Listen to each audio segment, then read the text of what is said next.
तस्वीर जो है कई सवाल भी उठाते हैं कि आखिर सिस्टम कहां अब तक सोया हुआ था, क्योंकि मॉनसून को लेकर पहले से अलर्ट जारी किया गया, लेकिन एक बारिश होती है इसके बाद सभी इंतजाम के जो है वो पोल खुलते हुए नजर आते हैं। उत्तराखंड का रुख कर लेते हैं, रतन नेगी हमारे साथ बने हुए हैं। रतन नेगी, अगर पहाड़ों की बात करें तो वहां पर भी स्थिति बदहाल नजर आ रही है, लगातार भूस्खलन की तस्वीरें सामने आ रही है। इस वक्त आप कहां पर मौजूद हैं और वहां पर क्या हालात बने हुए हैं?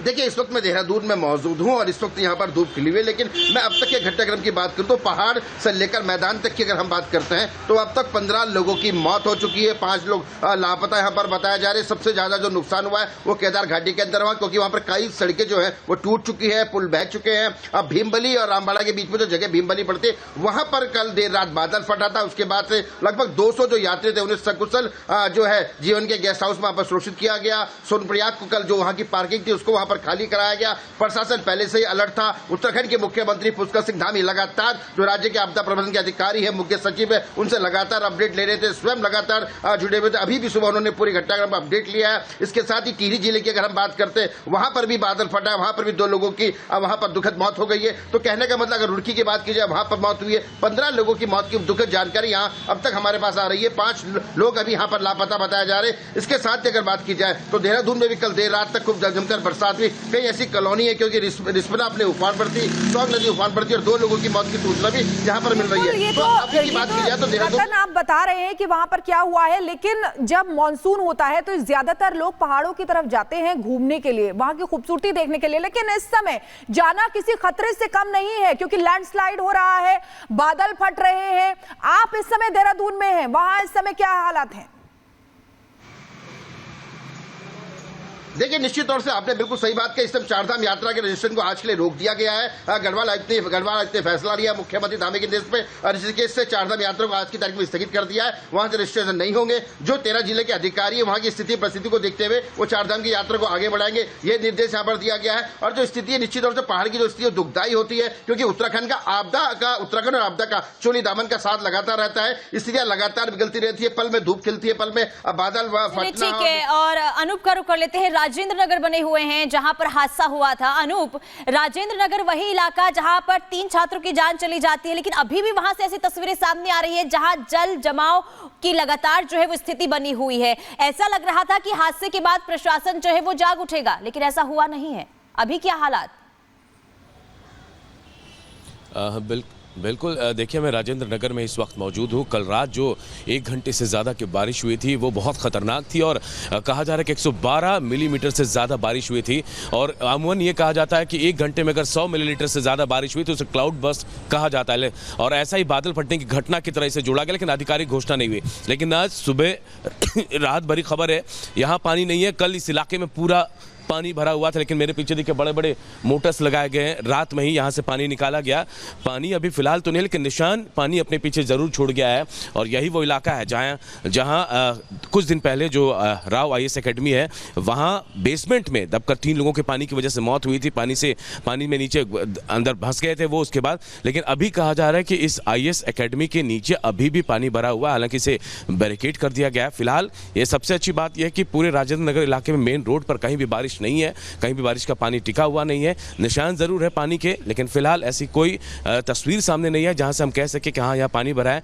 MCD के बड़े बड़े आप जनरेटर और मोटर्स लाकर लगाए गए और रात से ही पानी निकालने का काम शुरू हुआ। लेकिन जो बेसमेंट है, जिस राव IAS सेंटर की हम बात करें, उसके बेसमेंट में अभी भी देखिए पानी हम देख रहे हैं, वहां की तस्वीरें आप हमें दिखा रहे हैं। लेकिन इधर केरल के वायनाड की अगर बात करें तो वहां पर भी जो प्राकृतिक आपदा है उसने कहर ढा रखा है। जो मरने वालों का आंकड़ा है वो 245 तक पहुंच गया है। घायलों का इलाज भी चल रहा है। बिल्कुल, देखिए 130 ऐसे लोग हैं जो घायल हैं, जिनका इलाज जो है अलग अलग अस्पतालों में चल रहा है। लेकिन अभी भी जो लोग लापता हैं उनके लिए रेस्क्यू ऑपरेशन जारी है। लेकिन रेस्क्यू ऑपरेशन में काफी दिक्कतें आ रही है क्योंकि लगातार वहां पर बारिश हो रही है और मौसम विभाग की तरफ से आने वाले दिनों के लिए भी रेड अलर्ट जारी किया गया है। रिपोर्ट के जरिए आपको दिखाते हैं।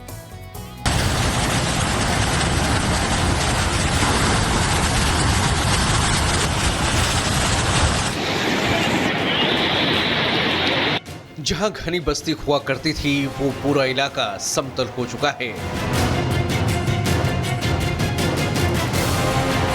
जिन गांवों में लोगों की चहल पहल हुआ करती थी, वहां शवों का ढेर दिखा।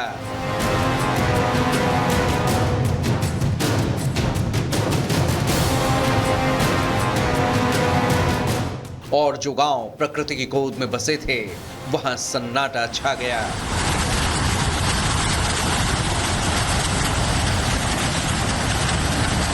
कुछ घंटों के भीतर ही सैलाब ने वायनाड पर ऐसा अटैक किया कि पहाड़ खिसक गए और पानी मिट्टी के साथ अटैक कर दिया। लैंडस्लाइड से चारों तरफ हाहाकार मच गया।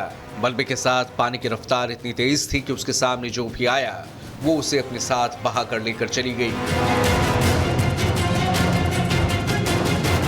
कीचड़ में फंसी हुई गाड़ियां, टूटे हुए घर, टूटी हुई सड़कें, पुल और गलियों में मलबा बर्बादी की खौफनाक कहानी बयां कर रहे हैं। इमारतें ढह चुकी हैं, कई गांव बह गए और आज वायनाड कब्रिस्तान में तब्दील हो चुका है।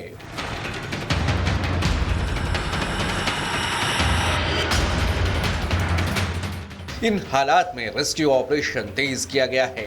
कई किलोमीटर के मुश्किल इलाकों में एक एक इंच में देश की सेना जिंदगी के निशान तलाश रही है।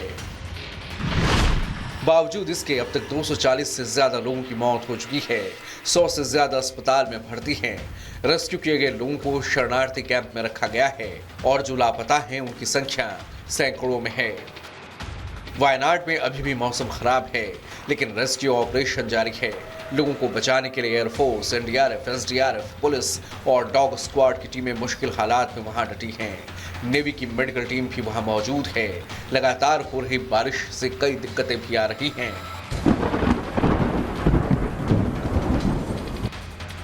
केरल के वायनाड में कुदरत ने जो कहर बरपाया है, उस दर्द से उबरने में कितना वक्त लग जाएगा ये कहना फिलहाल मुश्किल है, लेकिन उससे ज्यादा परेशानी मौसम की मार है। मौसम विभाग ने वायनाड के अलावा मलप्पुरम, कोझिकोड, कन्नूर और कासरगोड जिले में भारी बारिश का अलर्ट जारी किया है। इससे रेस्क्यू ऑपरेशन में और परेशानी हो सकती है। सैलाब गुजर चुका है, लेकिन नदियां अभी भी उफान पर हैं। उस पर मौसम विभाग की तरफ से जारी कुदरती अलर्ट, यानी अभी भी चुनौतियां कई स्तर पर हैं। Bureau report, Republic Bharat.